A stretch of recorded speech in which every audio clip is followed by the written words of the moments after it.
যুক্তরাষ্ট্রের বিপক্ষে ৩ ম্যাচ সিরিজের তৃতীয় ও শেষ টি-20তে ১০ উইকেটের দাপুটে জয় পেয়েছে বাংলাদেশ।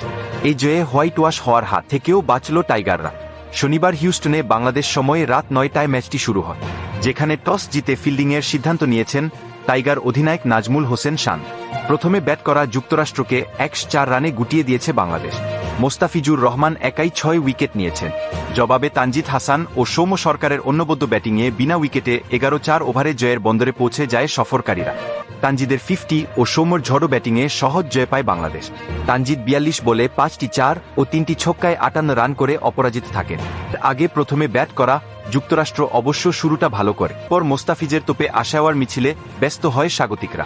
ঘুষ সর্বোচ্চ ১৫ বলে ২৭ রান করেন। বাংলাদেশ বোলারদের মধ্যে মোস্তাফিজ মাত্র ৪ ওভারে ১০ রানের বিনিময়ে ৬টি উইকেট নেয়। একটি করে উইকেট পান তানজিম সাকিব।